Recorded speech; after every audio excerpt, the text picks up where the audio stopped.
2004 was a time of great political divide in America. War was raging between the US and Afghanistan, Muslim Americans were still facing discrimination after the events of 9/11, and fear was at an all-time high. When Green Day released their song American Idiot, many wrote it off as just another anti-American punk rock anthem, with others praising its ability to point out issues facing the nation in a time where public defiance was seen as treasonous. The song uses aggressive instrumentals and harsh lyrics to paint a picture of 2004 America and displays how the singer of Green Day, Billie Joe Armstrong, interpreted the rise in fear.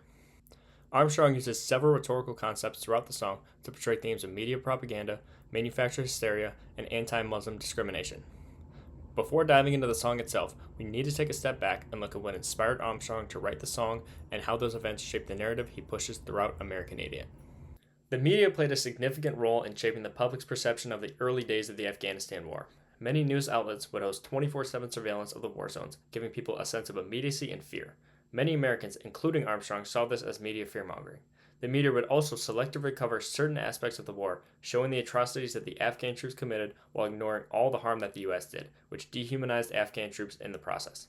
The media wholeheartedly praised the U.S.'s decision to go to war with Afghanistan as a strategic and necessary move. The reason that the media would want to control you with fear is that fear lowers your ability to think critically and make informed decisions on what you support. When the fear of more attacks, or war in general, is so prevalent in your mind, you are more likely to support more drastic measures to prevent such attacks, even if it means attacking innocent villages or bombing an entire mountain range. Similar to what happened in the Battle of Tora Bora in 2001, which involved a mountain range that Osama bin Laden, the leader of the terrorist group Al-Qaeda and the mastermind behind the 9/11 attacks, was suspected to be hiding in. The mountain range was bombarded by tanks and artillery until it was obvious that Osama bin Laden had escaped.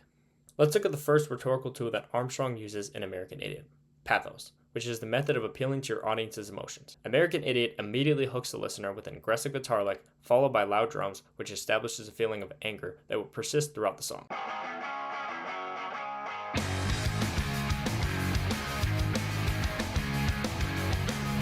Armstrong's vocal delivery is loud, crude, and almost desperate, as if he had been holding in these thoughts for so long that they finally exploded out of him in a fit of rage. Don't wanna be an American idiot. Don't want a nation under the new media. Welcome to a new kind of tension all across the alien nation. In doing this, Armstrong is using pathos as a rhetorical tool, allowing the listener to empathize with the song using their own feelings of anger, which allows for a greater emotional connection between the writer, which in this case is Armstrong, and the audience, which is the listener. When expressing his views throughout the song, Armstrong is also tapping into ethos, or credibility, which is the next rhetorical tool we will be discussing. Armstrong uses his platform as a famous singer to speak out against injustices, and it is this platform that gives him credibility in the eyes of the audience. This allows Armstrong to give weight to certain issues that he finds to be most important, whereas the average person saying the same things that he is would not be taken as seriously. Armstrong attacks the idea of blind media consumption from the very first line. Don't wanna be an American idiot. According to Armstrong, an American idiot is someone who believes everything they are told and can no longer think for themselves. This is the main hook of the song and is repeated several times throughout, highlighting the importance of the sentiment. Armstrong then asks, "Hey, can you hear the sound of hysteria?" The sounds of hysteria that he is referring to is the fear propagated by the media due to their selective coverage of the Afghanistan war, as we mentioned earlier. The subliminal mindfuck America.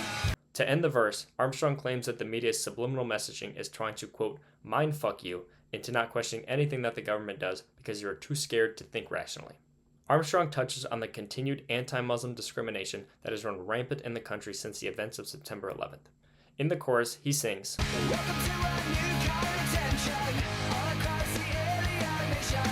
The word alienation is a double entendre, or a phrase with two different meanings.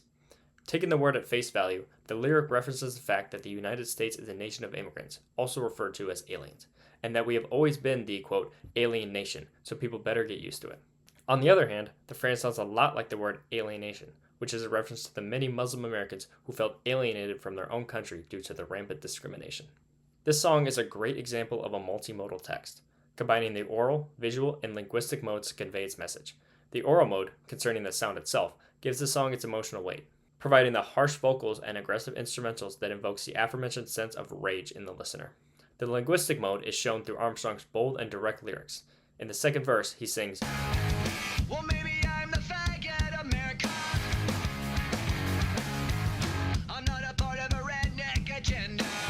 phrase redneck agenda refers to a political mindset built on extreme patriotism, social conservatism, and unquestioning support for the government. By rejecting this mindset, Armstrong shows through both sound and language that he refuses to accept a culture shaped by fear and the pressure to conform. The music video supports the visual mode, as it shows an American flag in the background that slowly washes away as the song progresses.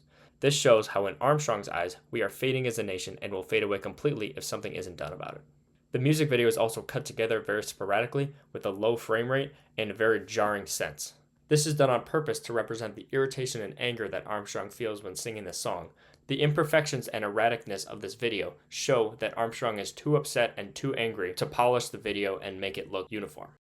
American Idiot is a deeply woven cry of protest that gives voice to the unheard and oppressed. Armstrong uses a combination of rhetoric, emotion, visuals, and sound to urge listeners to question the narrative, break free from the machine, and think independently. His goal with this song was not just to complain about the state of the nation, but to encourage people not to succumb to the media's fearmongering and to recognize the injustices occurring in the world to avoid becoming the next American idiot.